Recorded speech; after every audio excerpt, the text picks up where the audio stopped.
the conscious spark to the war is also not ruled out. If Putin is not seen as victorious, or at least victorious in a token manner in Russia, among the Russian public, then there is a chance that the war may escalate. It may escalate geographically, it may escalate in terms of means of warfare used, like a nuclear or chemical or biological weapons. It may escalate very strongly to the cyberspace, where Russia hasn't taken out its biggest guns yet.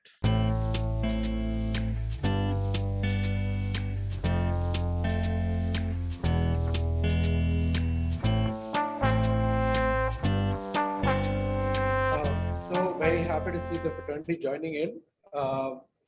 As we progress, let's just quickly begin and share a little bit about Blue Circle and the agenda for today. Welcome to the Blue Circle. This is an exclusive keynote address for Blue Circle members. It's such a big privilege and pleasure to connect with everyone, and our distinguished keynote speaker, who is handpicked because of the think input and the rich experience he brings in. Thank you also to our distinguished audience for joining us, most of whom are CEOs, CXOs, and senior leaders. Many of them are our members and are repeat visitors to our webinars. This is very encouraging and motivates us to provide even higher levels of dialogue through the online mode as well. For those of you who are new with us today, Blue Circle is the world's first sector-specific networking app for business leaders that's built in India. We currently focus on 20 sector communities such as aerospace and defense, e-mobility, renewable energy, healthcare, and many more. We also present socioeconomic insights, which ultimately determine the evolving complexion of the market. Along with our weekly webinar series and our digital publication, you will be happy to know that we have recently launched the first version of the Blue Circle app for leaders, somewhat like the sector-specific LinkedIn for senior leaders, a space to have meaningful conversations, connect with over 15,000 like-minded leaders from India and across the globe, house high-quality curated content, and access business opportunities across these sectors. Now, without further ado, I'm pleased to introduce today's keynote speaker, Mr. Pavan. He's a leading thinker on geopolitical competition and statecraft. He's a trustee with Bharatiya Videsh Niti Parishad, has written critically acclaimed books on Chanakya and Machiavelli. His best-selling book, When Your Sinking Become a Submarine, is a classic on competition. He's an angel investor, chairman Blue Circle, and sits on several boards across the country. And for today's topic, Mr. Choudary will be discussing, is Russia-Ukraine conflict heading towards Third World War? I request Mr. Choudary to please begin the session, sir. Thank you. Thank you, Gautam. And it's a pleasure to be with you all. I see the people who have joined. I saw the list, very impressive. So let me begin by citing something about Khrushchev and the Cuban Missile Crisis. A couple of years before the Cuban Missile Crisis, people saw Khrushchev banging the delegate desk with his shoe when he found something objectionable being said about his country by a Philippine delegate in the United Nations General Assembly. This left a mark on the memories of people who, when the Cuban Missile Crisis broke out, felt that this guy may be very crazy and he can just shoot a missile at us because of his temperament. That said, there is often aggression which masks weakness, and brinkmanship, which I will explain in a moment. Of course, most of you would know that. Brinkmanship is also a kind of weakness. Brinkmanship basically means that you take the opponent metaphorically to the edge of the precipice, edge of a flat mountain, and then you jostle with him and you kind of threaten him that I am willing to go down, but I will take you down with me. So this is what is happening right now from Putin's end. Not that he is unprovoked. He was kind of provoked and cornered into this situation. However, this is what is happening. And Putin knows about his military inferiority as compared to the West. He is compensating for it by the liberal use of the nuclear threat. He is saying the N word very liberally, because that is the place where he feels that he is evenly matched with the West, or he can hint towards mutually assured destruction, which makes him a player of the size of the West today. Whatever happens now, Putin will emerge weaker. Whenever an autocrat loses a war, he loses his rule also. Putin has already accepted a junior partner position with China. If you remember, Putin was even willing to carry the favorite flavor of ice cream for Xi. After the end of this war, if it ends anytime soon, Russia may become not only a junior partner, but a supplicant to China. I am reminded that in 1950s, a similar situation and sequence of events happened. When Russia was the powerful nation, China was the junior partner. Mao Zedong reached Russia to meet Stalin and to quote Stalin. Stalin got quoted, but very soon extracted the prize by asking China to join the Korean War. And the next 4 years, China was busy in the Korean War, which was not theirs, and lost 40% of its GDP in the war. A similar thing happened before Ukraine war began. This time, Russia was the junior partner, and Putin reached Xi during the Beijing Olympics, and both committed support to each other. China committed its support, and very soon the Ukraine war began. Not that Ukraine war began at the behest of China, but China is the biggest gainer from this war.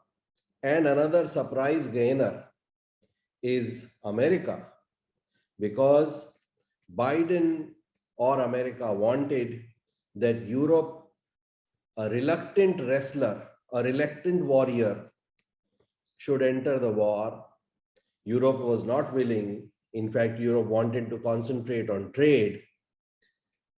But by sparking a war in Europe's neighborhood, America has entangled Europe in the war, and America has lost many minor wars, like the Vietnam War or even the Afghanistan imbroglio and so on.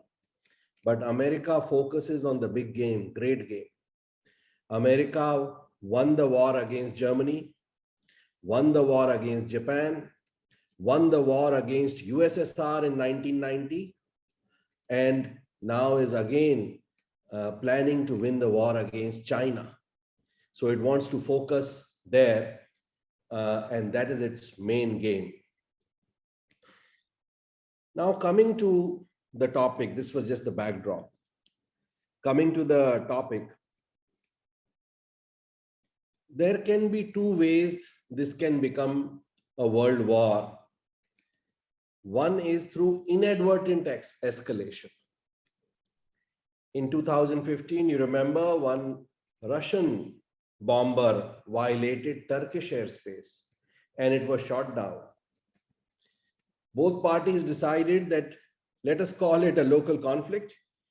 Let it not become something between NATO, because Turkey is a NATO ally, a NATO member, and let it not become something between NATO and Russia.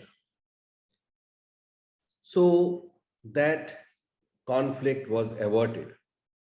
Recently, 2 days back, Sweden airspace was violated. Sweden is sweating. Finland is sweating. Aircraft from both sides are buzzing past each other. From the NATO side and the Russian side, they're buzzing past each other. So an inadvertent spark should not start the war. Damage to nuclear plants is also possible, and the radiation can emanate to neighboring NATO countries from Ukraine. This can also be an inadvertent spark to the war. The conscious spark to the war is also not ruled out.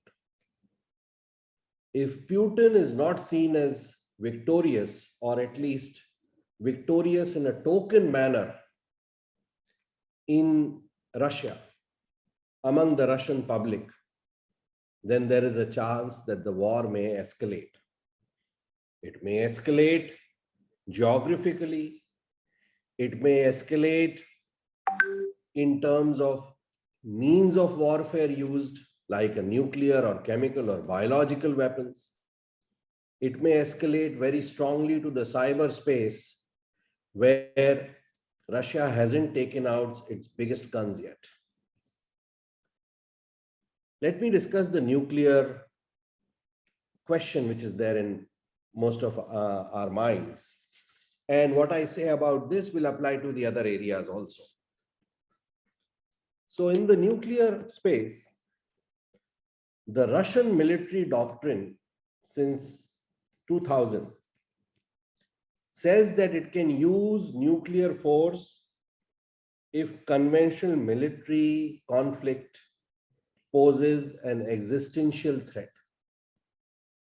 And it speaks mostly about tactical nuclear weapons, which means weapons which have low yield and low range, not the strategic nuclear weapons, but tactical nuclear weapons.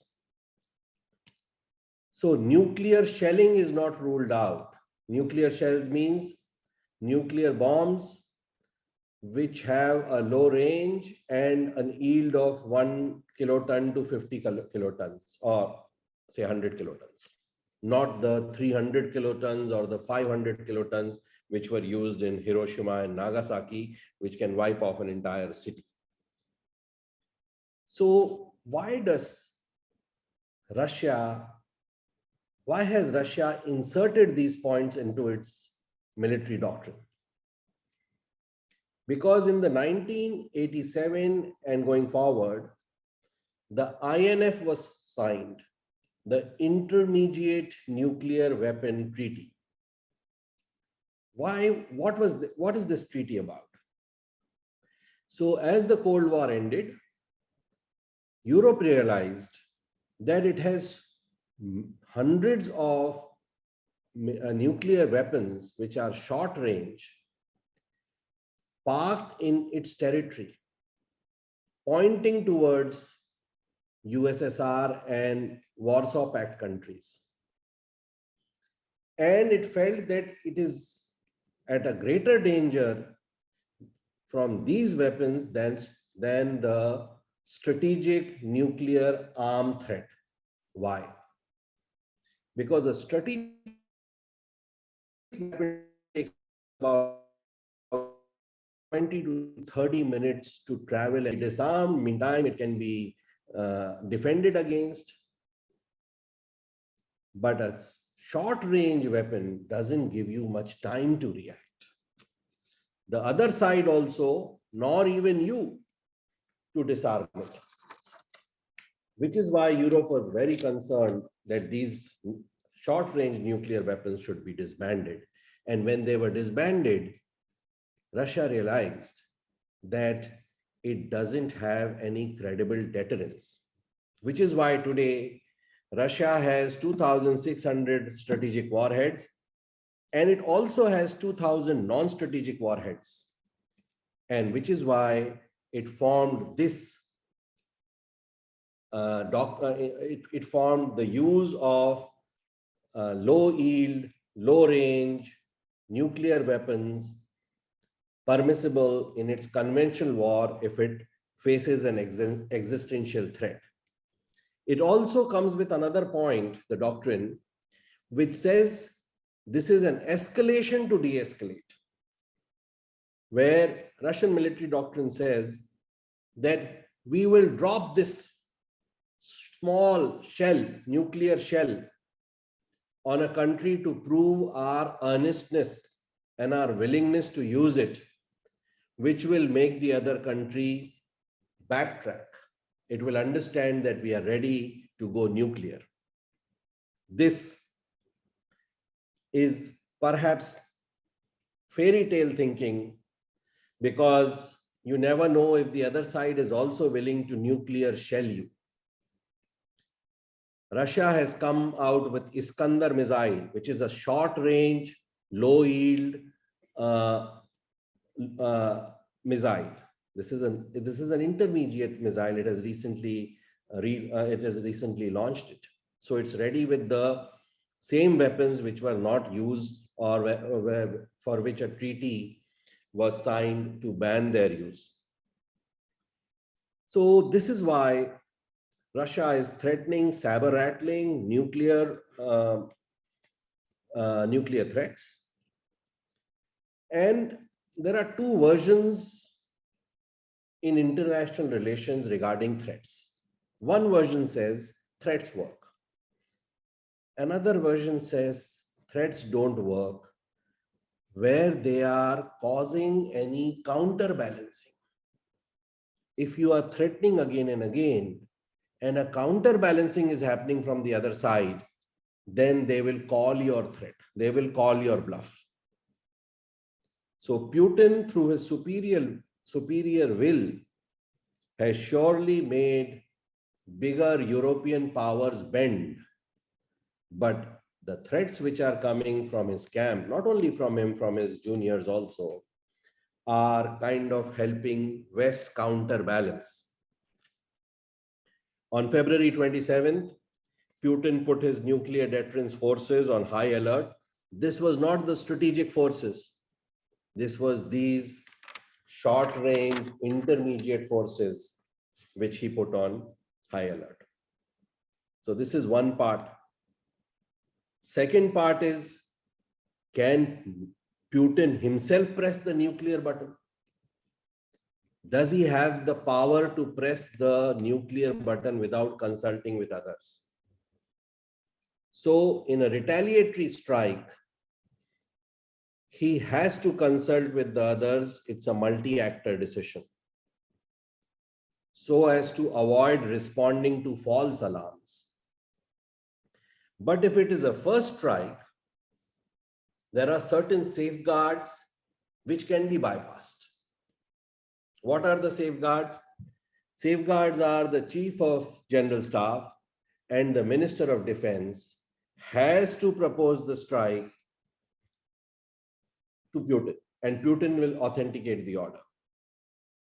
Also, these two people have veto power, but Putin can replace them at the last minute. So Putin can circumvent the safeguard. Kennedy had said, don't make a nuclear power choose between a humiliating retreat or a nuclear war. Which is why I said in the beginning that if Putin doesn't have something to show as a victory to his people, the chance of escalating of this war in whatever way is real.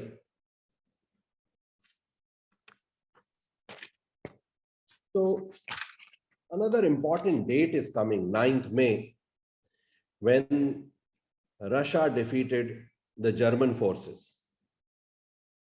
So there will be in my view, there'll be celebrations, there will be a line traced between defeating Germany and now liberating Ukraine and subjugating Ukraine. There will be an attempt also to break the NATO unity through their words. But I do not think that they will announce any escalation, any serious escalation. They may give threats. Because whatever escalation will come as a surprise. It will be a shock. It will be delivered as a shock. So, in a nutshell, a pessimist says that nuclear war is inevitable. An optimist says a nuclear war is impossible. And a realist says that a nuclear war is inevitable unless it is made impossible. So we have to see how the world will come together to make this nuclear war or any very severe escalation impossible. This is what I wanted to say. And if there are any questions, I'll be happy to take them. I believe there is already a couple of questions here I have. So let me go to the first. While you think of other points to make, if my talk or my opinion has come, let me say, seriously against Putin, I would like to rephrase it in such a manner that the circumstances which led to the war were not in his control, but other options could have been considered, and he has surely not expected that Ukraine will offer such a staunch defense as it has. And he surely doesn't consider that the war has not broken out with NATO. In my opinion, Putin knows that though there is no no-fly zone over Ukraine, that the troops from NATO are not there in Ukraine fighting him, but the strength of the supply of ammunition, the kind of arms being supplied, the kind of financial help being given, most importantly, the kind of intelligence being provided, target locating intelligence, enemy locating intelligence, which makes you protect yourself as well as attack the enemy. All that has already in Putin's mind made the West not only the enemy party, but the other side, which is engaged in a war with it. So let me first come to a question which I received before this talk started. And I know there are very good minds here, and I would love to hear their comments or their questions. So first question is coming from Shashwat Pachisia. He's head of advertising and marketing for Infra Market Head Sales. What will be the impact of war on commodities? So the impact of most wars on commodities is that commodity prices go up because extraction becomes more difficult or expensive. Transport becomes more difficult. And because of barriers which come between countries, because you have some friend countries and some enemy countries, you see that prices of commodities rise. And let me say a commodity is anything which the earth produces. So I would call grains also commodities. Now, in this war, the biggest producer of grains has attacked the fifth biggest producer of grains. So commodity prices, food grains, etc., will surely go up. Also, the prices of oil, gas, etc., you are seeing already going up. Some of this is also going up because of opportunistic reasons, because there are cartels like OPEC, etc., which are using this opportunity. The prices which Russia may be giving to some countries which have not declared complete enmity with it will also be thwarted through the shipping lines, etc. As you know, that though our Prime Minister has been able to get a much better deal for India from USSR regarding oil and regarding crude oil imports, we are not getting enough takers to bring that oil into India from Russia, the shipping lines. The fuel bill for India has already gone up from $60 billion to nearly $120 billion last year against this financial year ending 2022 March. So you can well imagine what will happen to other commodities, minerals, etc. So let's go to the next question from Prabal Chakravarti. Shanghai lockdown, is it intentional and related to Russia-Ukraine war to hurt the global economics in retaliation to sanction from West on Russia? To hurt the global economics in relation to sanctions from West on Russia? In my view, no. In my view, Xi's policy of using the Chinese developed vaccine has come to bite him. It started biting when the new variant started coming. The Chinese vaccine was not proving so broad spectrum as the others.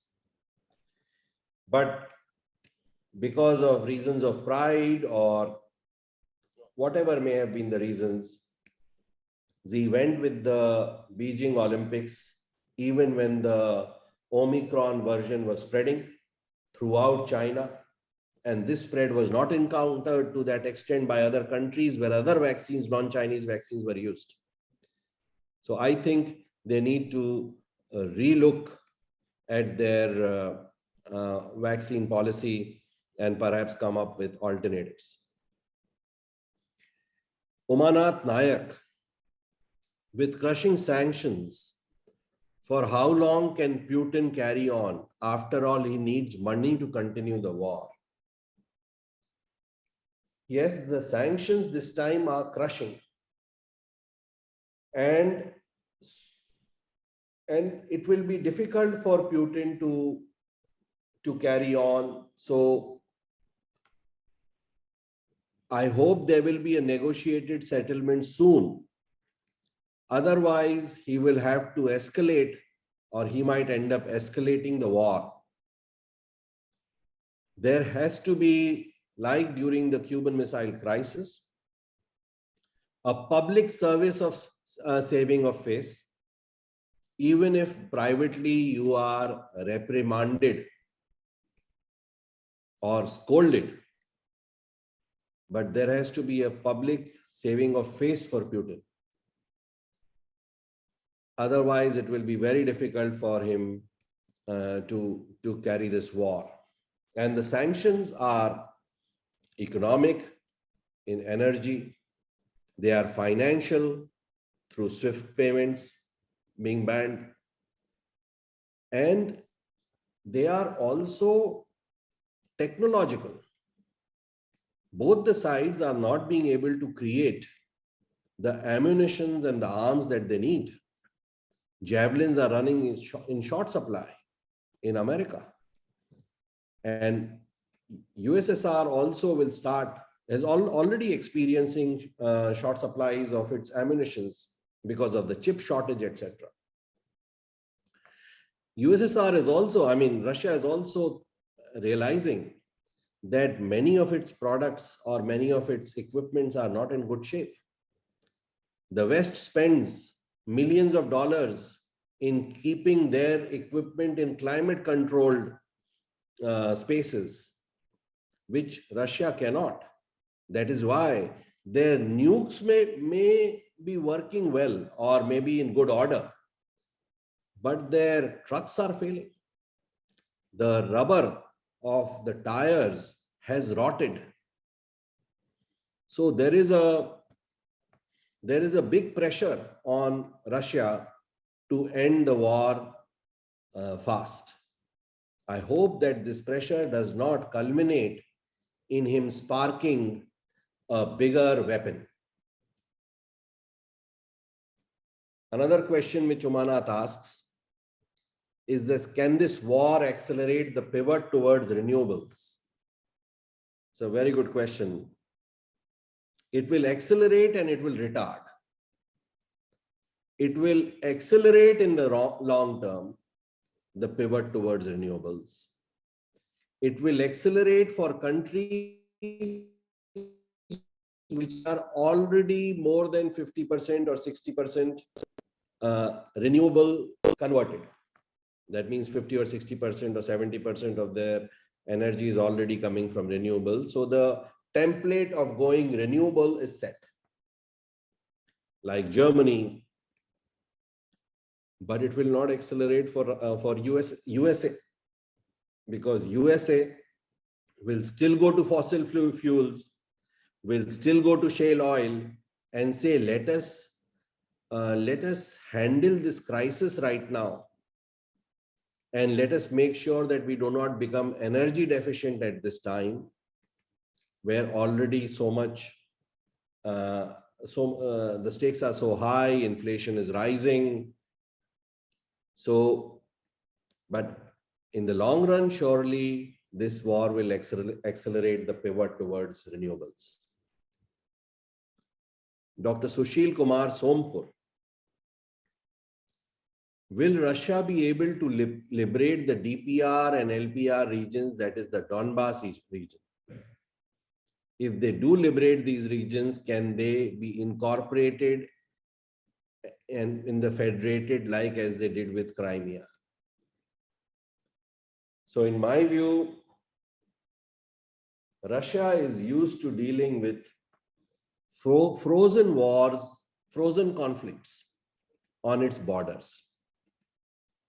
It has a frozen conflict even with Finland.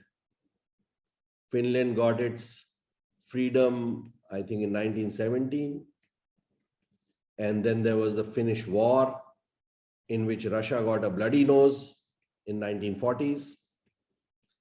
Hitler even said that Russia is an empire only in its homeland.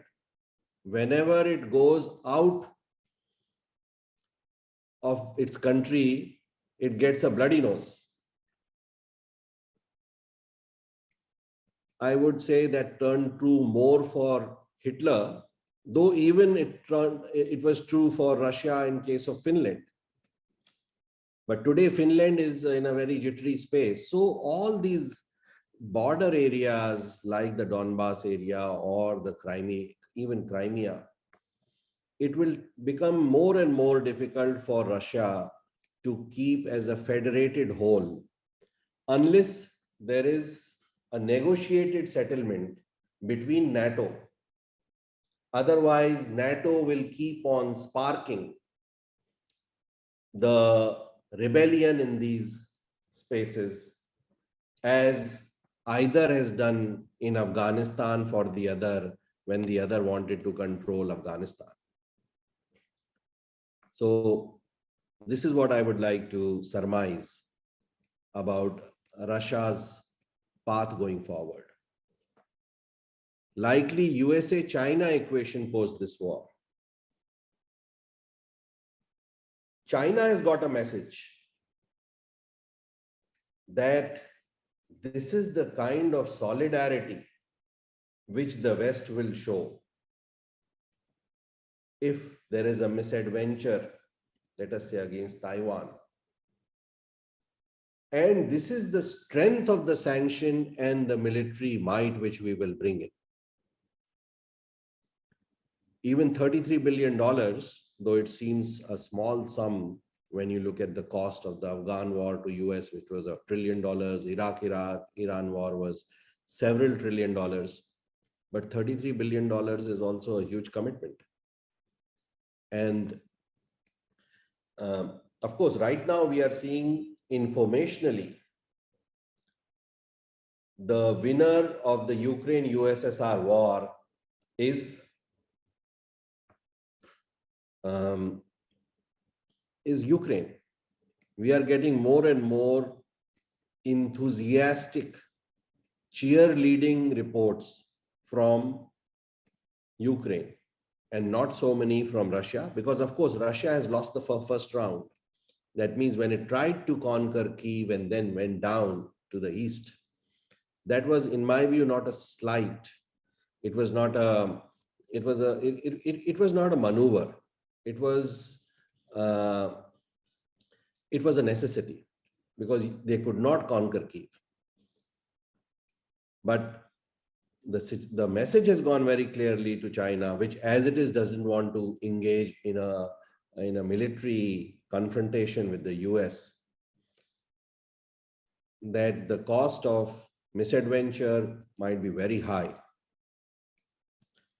So I feel that the US-China relationship in times to come may warm up, because Russia, the poorer cousin of China, has taken the mantle of being the #1 villain from that side.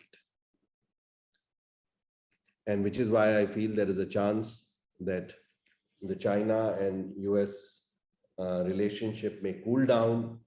Having said that, the commerce and trade will move from random offshoring to friendshoring to inshoring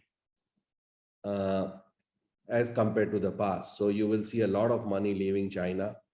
I hope some of it or a large part of it comes to India, which offers to the world a China +1 strategy for Asia.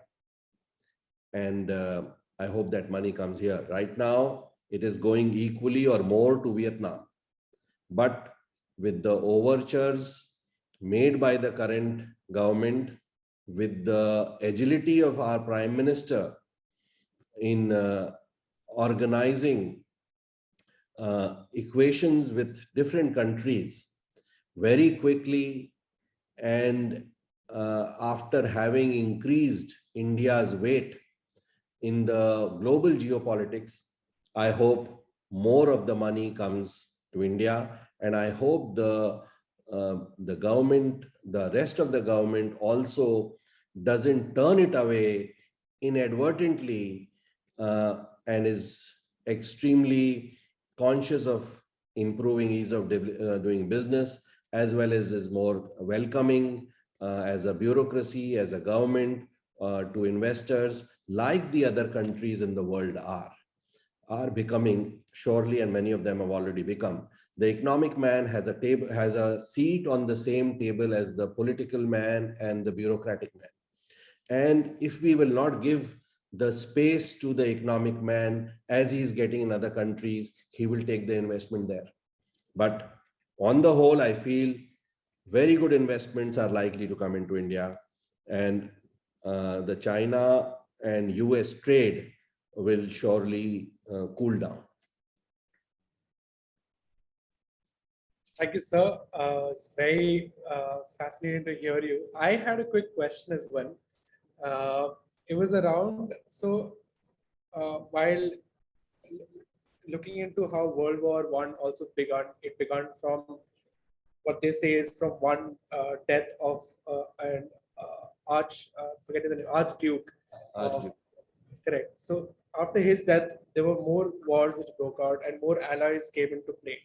Similarly, do you see in a dynamo effect, do you see China invading Taiwan to take focus away from Russia, which could further disrupt the global world order? Your thoughts on that as well? So I feel China will continue to support Russia, but not beyond a point. It has to support Russia because it has already said that Russia and China friendship knows no bounds. It is limitless. So Xi is committed there, and Xi would not like to be seen as a person who is so woolly in his mind that he has to keep changing his friends, especially in a year when he's about to be re-elected, renominated. So, but beyond a point, it will not go too far to support Russia. And because of the fact that the Chinese rise has been because of economics, it's not a military rise. Of course, their military has become much stronger, but it is not a military rise. It would not like to disturb the trajectory which is predicted that by 2030, it will be the #1 economy of the world. And you cannot be the #1 economy of the world if you enter into a needless battle. So I do not think that China, especially after seeing that how badly Russia is being punished and how fiercely a small country of Ukraine with 44 million people, out of which 15 million have already moved out of the country, is defending its fort thanks to the support of NATO.